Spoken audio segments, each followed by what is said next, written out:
परमात्मा कहते हैं जो आपके साथ अच्छे हैं उनका तो रोज शुक्रिया करो ही करो, लेकिन जो आपके साथ अच्छा व्यवहार नहीं करते हैं उनका उससे भी ज्यादा शुक्रिया करो कि आप आए तो मुझे अपना अहंकार घटाने का चांस तो मिला।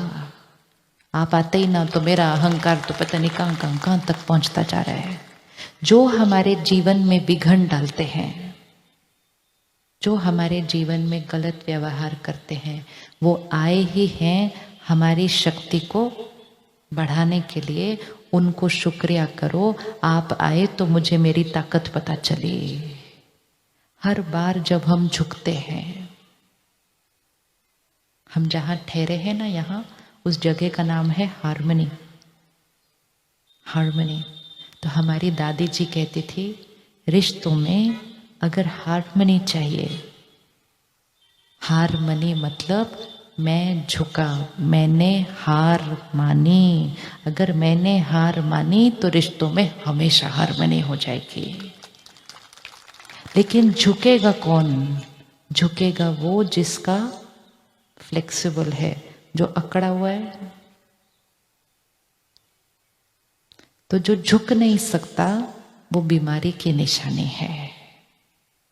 जो हेल्दी है वो तो कितना भी झुक सकता है, और जो वो झुकते समय गिनता नहीं है मैं एक बार झुकूं, मैं 2 बार झुकूं, मैं 3 बार झुकूं, क्योंकि झुकना उसके लिए नेचुरल स्वरूप है। शुरू शुरू में झुकने में दर्द हो सकता है ना। जैसे बहुत दिन से एक्सरसाइज नहीं करी, अभी झुकेंगे तो नीचे तक हाथ भी नहीं पहुंचता है। लेकिन क्या करना है? झुकते जाना, झुकते जाना, झुकते जाना। थोड़े दिन के बाद इतना नेचुरल हो जाएगा झुकना कि पता भी नहीं चलेगा कि हम झुके थे। झुकना, झुकना मीन्स वो अपना व्यवहार करें, हम अपना व्यवहार करें। उनके व्यवहार का असर मेरे व्यवहार पर नहीं आता। मेरे झुकने में मेरी जीत समाई हुई है, क्योंकि मुझ आत्मा की ताकत बढ़ेगी झुकने से। जो झुकते नहीं, जैसे शरीर जो झुकता नहीं, वैसे ही आत्मा जो झुकती नहीं वो बहुत स्टिफ हो जाती है।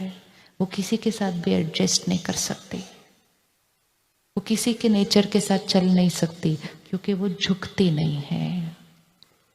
जैसे हम रास करते हैं ना, रास करते हैं ना यहाँ पर, हाँ, जब डांडिया करते हैं तो कितनी कमाल की चीज होती है।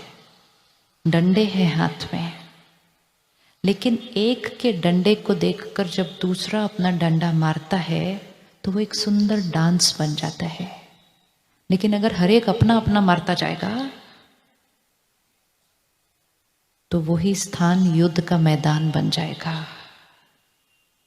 परमात्मा कहते हैं संस्कारों की रास करो,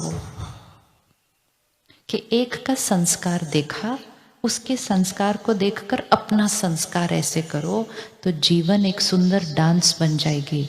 लेकिन उसका ऐसा संस्कार है तो मैं ऐसा मारूंगा तो कलह कलेश युद्ध का मैदान घर में बन जाता है। तो आप सबको तो रास करना कितना अच्छा आता है, आता है, करते हैं ना रास। तो ऐसे ही एक के संस्कार को देखकर अपना संस्कार उसके साथ एडजस्ट।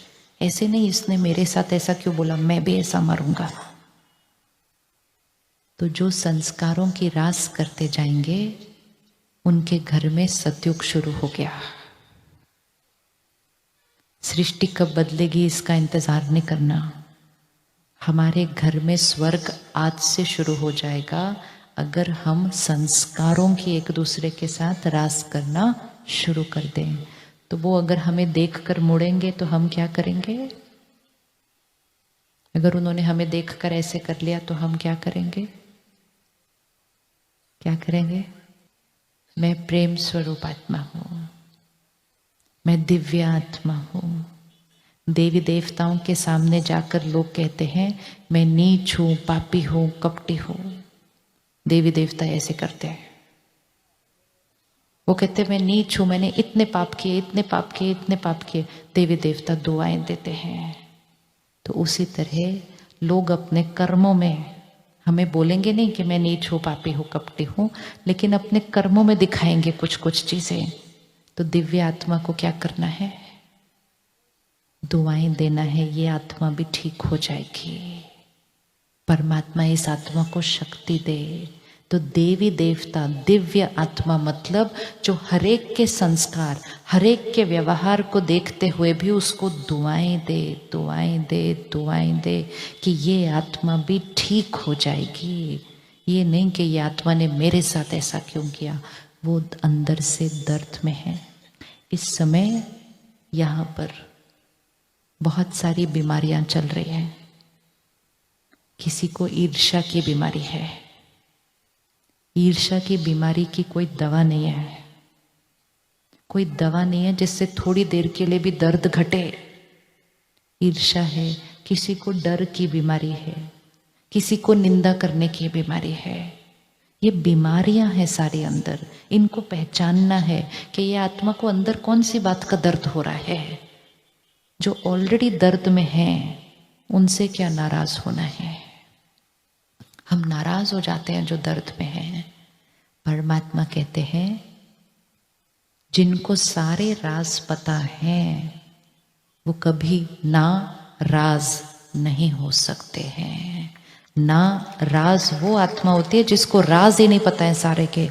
राज है, कलयुग है, घोर कलयुग है। तो घोर कलयुग में बैटरी डाउन है, ये राज हमें पता है, तो नाराज कैसे होंगे किसी के साथ। तो आज से हर आत्मा के प्रति क्या करेंगे? क्या करेंगे? दुआएं दो, दुआएं दो, दुआएं दो, दुआएं दो, मन से दुआएं दो उसको। और उसको देते देते हमारी बैटरी भी चार्ज हो जाएगी और जिसको देंगे उसकी बैटरी भी चार्ज हो जाएगी।